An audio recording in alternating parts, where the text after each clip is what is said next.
You built up your entire board. Your opponent is shocked, but oh no, they drew into their Dark Ruler no more, and this just made your board useless. But don't worry, we've got hand traps and I'm going to show you how to use them. Let's go.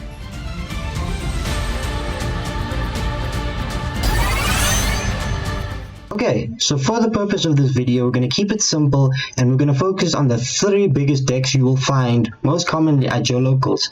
The first being Branded Despia, the second being Sword Soul, and the third and the most annoying one, Floowandereeze. If you want to see videos on or how to hand trap guide on how to hit things like Punk Synchro or maybe the Adventure Package or something a little bit more extensive, then drop a comment and do let me know. But without wasting any more time, let's just hop straight on in. Okay, so as you can see on the screen, we have this would usually be our fully established board. Obviously, most people would play the Baron over the Chening because it is 10 times better.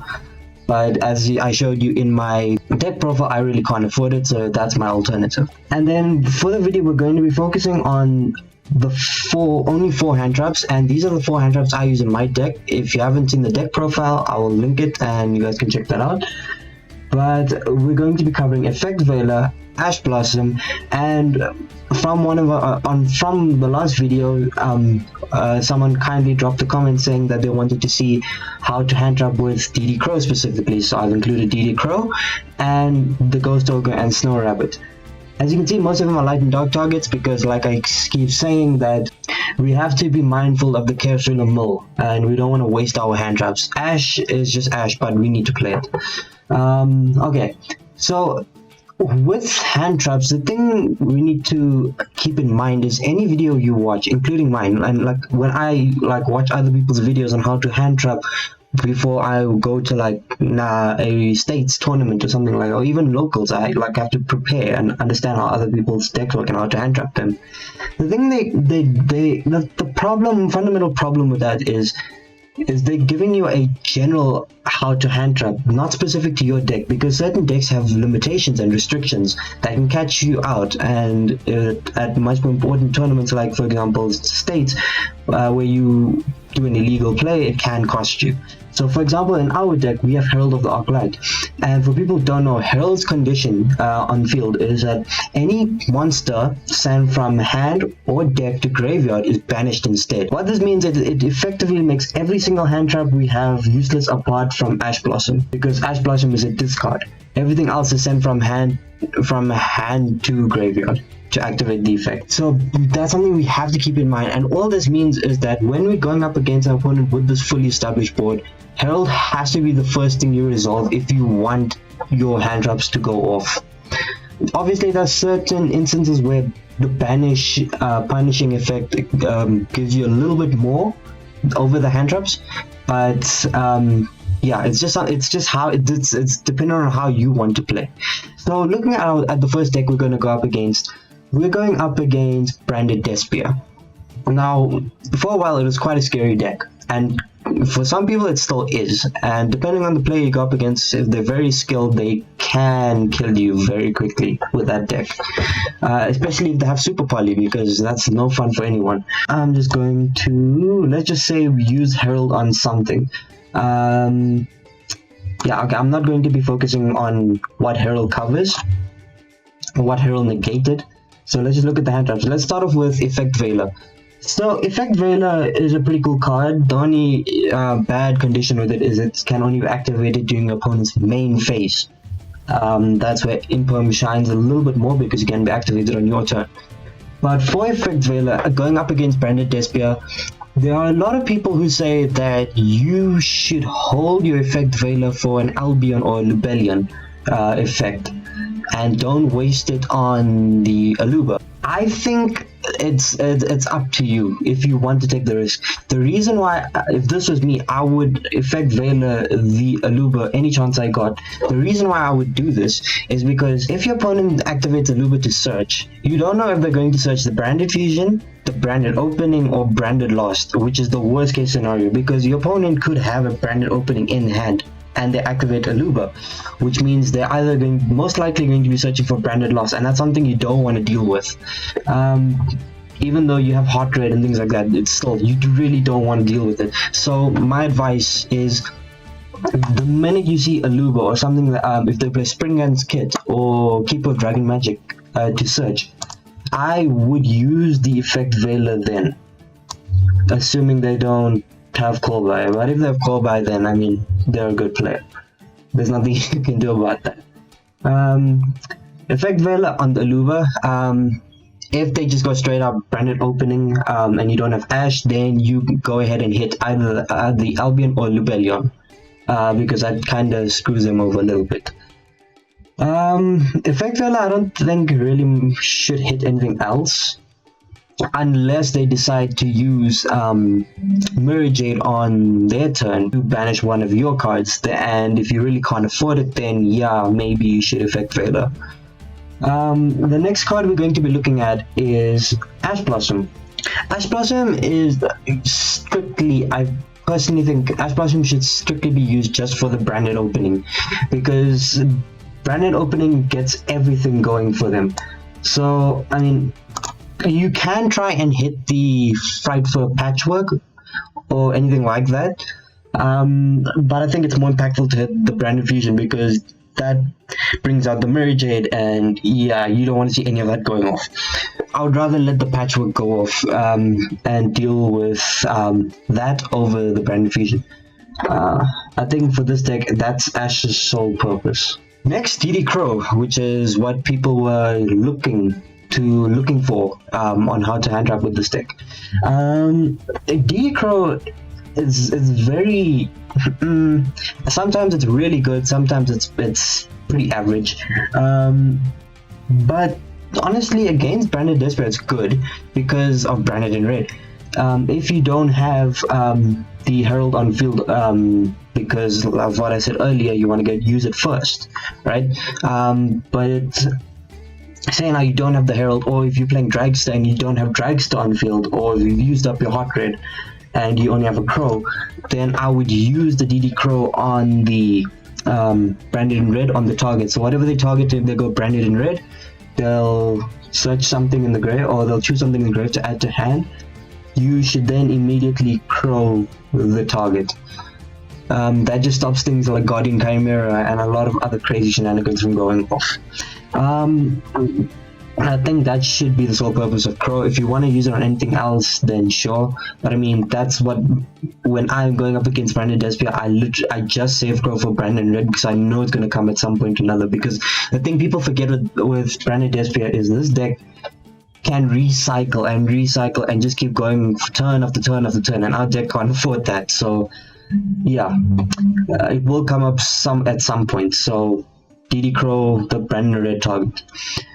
And then finally, the Ghost Ogre and Snow Rabbit. In this deck, there are quite a few risky plays with Ghost Ogre. For example, say it's your opponent's turn. It's turn 1. They start the match and they build up the board. They've got Mirror Jade, and they use Mirror Jade to banish one of their cards to keep the combo going. You can Ghost Ogre the Mirror Jade, because it doesn't affect your board. You've got nothing on board. At the end of the turn, it'll just nuke and nothing off our board. So at that instance, I think it's pretty cool to use Ghost Ogre on the Mirror Jade. Otherwise, I usually just save a Ghost Ogre Snow Rabbit if my opponent is secretly or like sneakily plays the adventure package, because I would bait them. I'd literally let them go through, let everything go through, let them bring out the Wandering Griffin Rider. And once the Griffin Rider's out and I try to let them activate it, when they do, I would literally just Ghost Ogre it, because then it goes to the grave. It needs to get shuffled into the deck, which means the Griffin Rider can't get its effect. So you completely shut off the adventure package like that. So Ghost Ogre is pretty cool in that sense. Against any other cards in the Branded Despair, I don't really know. I don't think Ghost Ogre is that great against Branded Despair. I might just side it out for something better. So things like in the side deck, like if you watch the deck profile, things like Night Beam, I would side out my 2 Ghost Ogre for Night Beam, because then you can target the 2 like back row. It's usually 2, which would usually be the Branded in red and the Super Poly. And if you hit the Super Poly with the Night Beam, they can't chain with it, which means they've lost the Super Poly, which is always great. Alright, now when you're going up against Sword Soul. Sword Soul is very similar to our deck, except it's sometimes bad, but sometimes, like, I mean, looking at our end board, we end off with so many negates where they just either end off with the Chinging or the other Supreme Sovereign long one, I forget its name, and the Chichao. Chichao? Yeah, Chichao. Or either maybe a Baxia or True Draco Berserker Tenny. But yeah, I mean, it can be scary at times, but I feel like our end board is a little better, because Synchro versus Synchro, I think we have the upper hand there. So obviously against this matchup, you do want to side things in like D barrier, dimensional barrier, but I don't use it. As you saw my side deck, I subbed it out for Gravity Collapse, which is 10 times better in my opinion. But going up against the Sword Soul, the thing you want to hit first, and this is with Ash, or if you have the Herald, use the Herald, because you want to use Herald first. Hit the Pot of Prosperity, hit the Sword Soul, the spell Sword Soul Emergence, or the Blackout. So any of the back row you use Herald, but the Prosperity and the Emergence you want to use Ash. So let's just say Herald's gone. Okay, we'll start off with Ash here. So Ash, like I said, you save it for the back row, you save it for the Pot of Prosperity and the Sword Soul Emergence. Either or, it's your pick. Whatever you see come first, I think that's the best bet. Trust me, you don't want to use the Ash on the Chichao or anything like that. I'll show you why. Okay, so with Effect Veiler, I specifically leave the effect. I try to make my life simple, not by overcomplicating things by thinking, oh, I can Effect Veiler here, Effect Veiler here. Before matchups, I always think, like, I'm saving this hand trap for this specific card and nothing else. I'm not going to second guess myself during a match. So if I have Effect Veiler in hand, I am only saving it for the Chichao. When Chichao comes out the first time, you Effect Veiler it immediately. You don't want to see, well, you don't want the Chichao to go off because it's just more an advantage for them. So it just shuts off the Chichao. The only thing is you have to worry about is the negate the next turn, but I mean, you have so many other baits and negates and stuff to out that it doesn't become too much of a problem. The DD Crow, I leave it. I sit in it and I wait for anything that I think it's not Bakshi, I forget the name. One of the cards that searches Moye out of the grave. Once they target the Moye, you crow it immediately. That just stops a lot of their play. Like, that is very impactful.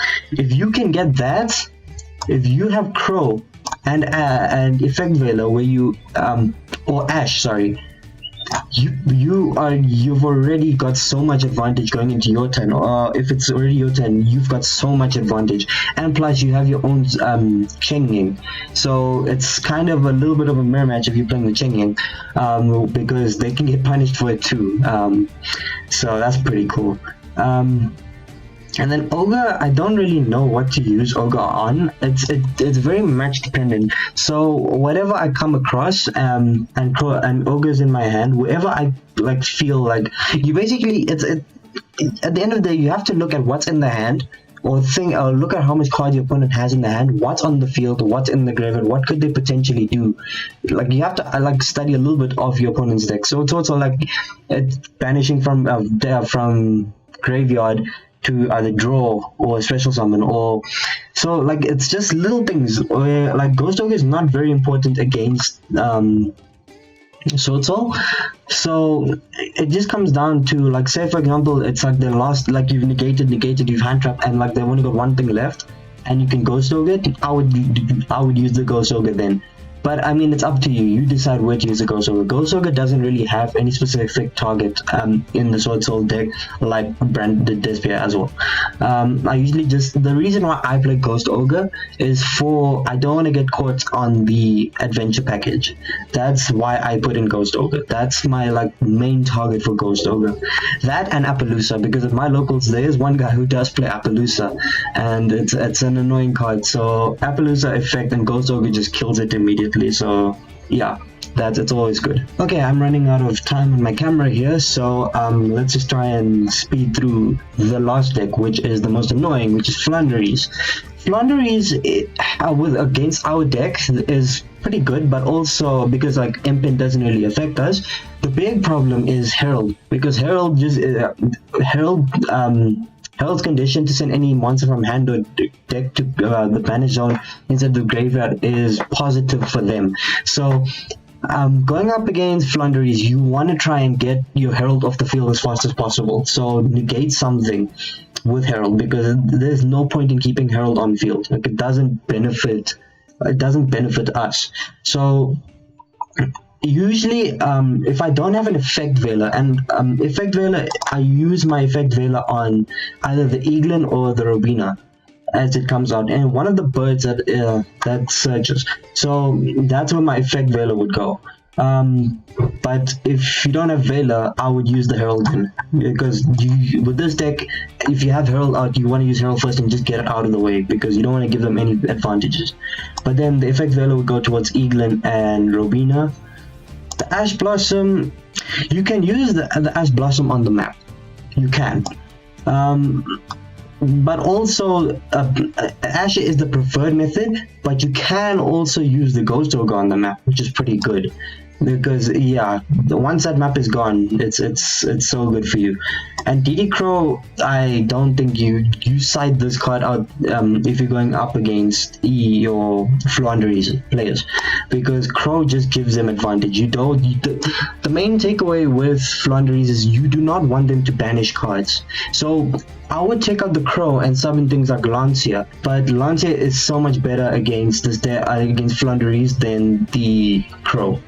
Alright, and that's all I have for you guys today. Hopefully this helps you against your matchups against Branded Despia, Sword Soul, and Flunderies. If you guys have any questions or any more questions on these three decks, or if you have any comments or any suggestions on other hand traps, or maybe these specific hand traps on what to hit for these decks, please drop them in the comments below, because it not only helps me being a better player, it also helps everyone else watching this video, and we all want to win or get top 3 or even the first place at our locals, or even better at bigger tournaments like nationals or stuff like that.